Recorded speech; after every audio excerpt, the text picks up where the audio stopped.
Well, sitting here in Bali, lovely rainy day. This is a little spontaneous Dharma talk, just to see what comes out.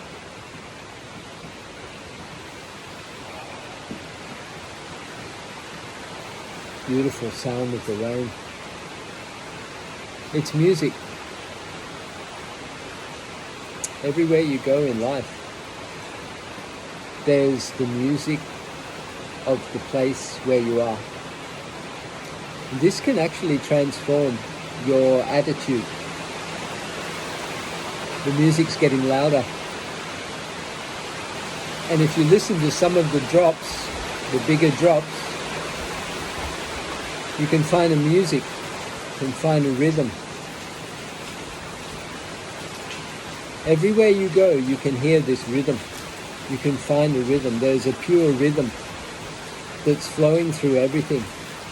Isn't it interesting now that the internet is running by algorithms? Not just the internet, but many of our social medias are operated by algorithms. Rhythms, algorithms, or if you like, all go rhythm. I like that, all go rhythm. Let's all go rhythm. So, rhythms, patterns, it's everywhere. When I say rhythms and patterns, I start to pick up on waves and flows of energy. And we don't know that this is happening. Even what I'm doing now, this speech, the speech itself, the sound itself is a rhythm and a flow and a pattern. There's a certain pattern here. Somehow my mouth knows how to talk. my brain is sending signals to my mouth, and my mind is creating the content. It's already a phenomenon that I could be sitting here and doing what I'm doing right now. It's a miracle. It's an absolute miracle. And the same for you. You're listening to this, there's vibrations coming from this device, whatever device you're using, vibrations coming to your ears as vibrations, beating those little eardrums, and then somehow the brain picks up those rhythms, those vibrations, those patterns, recognizes it as language, as words, in syllables and sounds, etc., and then understands it in a coherent pattern, again, sentences and the whole story. And not just your brain, it's not just your brain. The brain is, to me, it's kind of like the hard drive of a computer. It just does work. But it's your mind. It's your mind that perceives, that recognizes, and that then understands and stitches all of the information together to make it a coherent pattern, which then we understand as language, as words, sentences, and stories. What a miracle. A miracle on my side that I can deliver this to you. It's a miracle on your side that you can receive this. Absolute miracle. And it's happening all the time. We take it for granted. Like most things in our life, even just how your tongue moves in your mouth. Not only when you are speaking, which if you try to follow how your tongue moves in your mouth while you are talking, probably you'll stop talking. I'm doing it now, but it's a little bit of a skill that you develop to actually observe the fluctuations and movements of the tongue, and even feeling the vocal cords as they are vibrating. So there's vibration here, vibration comes out, and I'm getting rain on my face. It's so beautiful, like a blessing. Oh. Did you get that? That's called wind. wind element and water element, and I'm feeling pretty cold, which is fire element, and feeling quite grounded. I could call that earth element. I'll just show you where I am, what's going on.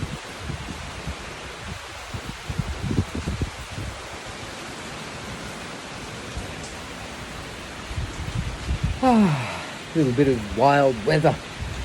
How beautiful. So where were we? Oh, vibrations and the receiving of information, the putting out of information, the receiving of information. It's all a miracle. It's all beyond me. I don't understand. I'm not trained in such technical things, so I don't know the physics of it, and I don't need to. Actually, nobody really needs to. It's just the hobby or interest of some people that would delve into such technical matters. Welcome to Bali. Woohoo!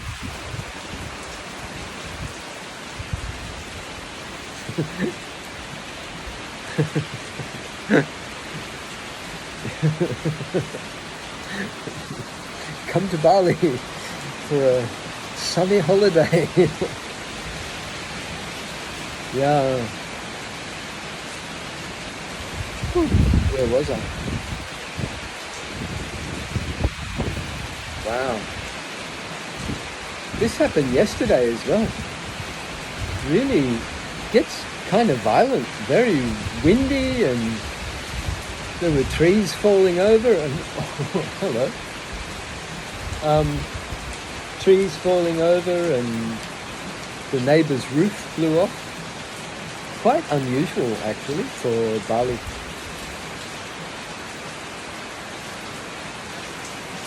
Don't you love these experimental Dharma talks? It's kind of like spontaneous, whatever happens in the moment.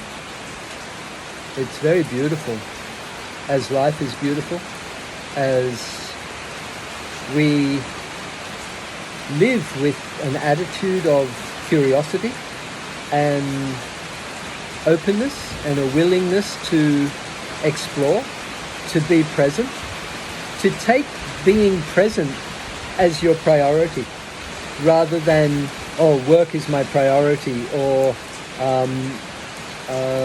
even relationship, or getting something from the physical world as a priority, but more the priority of being fully present.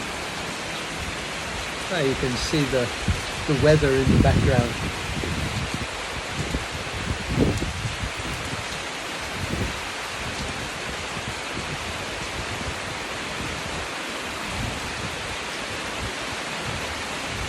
The practice of meditation is to practice stillness, silence, patience, to develop your mindfulness, which is like a portal to your intuition.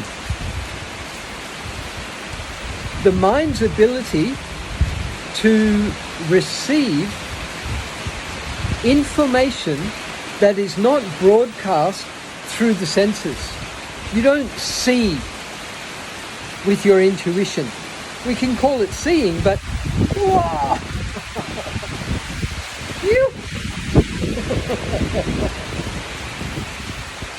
See what happens when you decide to sit down for a spontaneous Dharma talk? You get lessons. I love it. And it's a bit cold. Where am I? Oh, my Buddha. Look at this.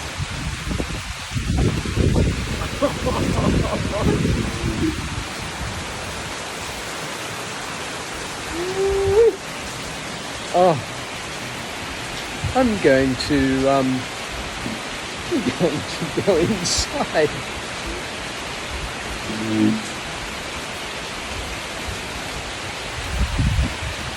So, those of you who know me and have heard what I share, I have a saying that I love to say, and that is, anything can happen.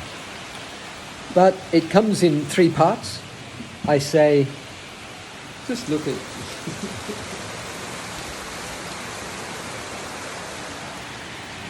It comes in 3 parts. I don't know what will happen.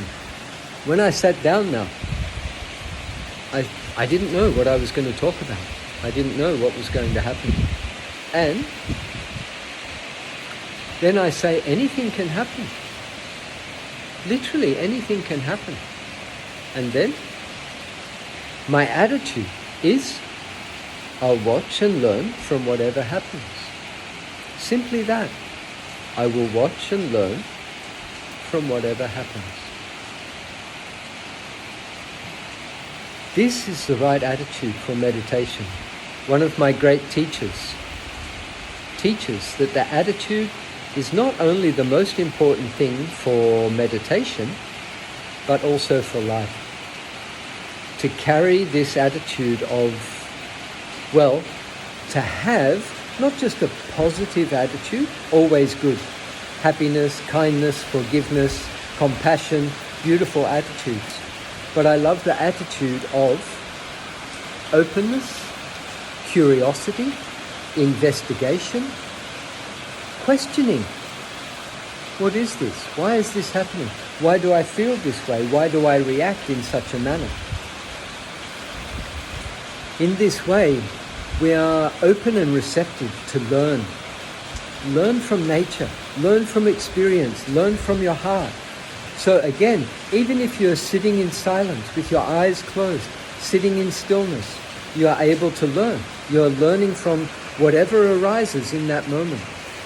This is the skill of vipassana, the skill of mindfulness meditation, and the outcome is insight. To realize something that you've never realized before. This is the reason why we practice. To live spontaneously, to live in the present moment. And to receive what is being delivered to you right now. Not just waiting for Amazon to send you a gift or, expecting something. It's without expectation. When your mind is free from expectation, you get the gift of the universe that is right here and now. Absolutely powerful and pure. And sometimes you would say, what gift? There is no gift. That's the gift. It's the gift of the purity and the silence and the stillness of the present moment. Are you open? Is your mind open? Do you have the right attitude? Are you ready to receive stillness and silence? Are you ready to receive peace, quietude, love, essence, the essence of being?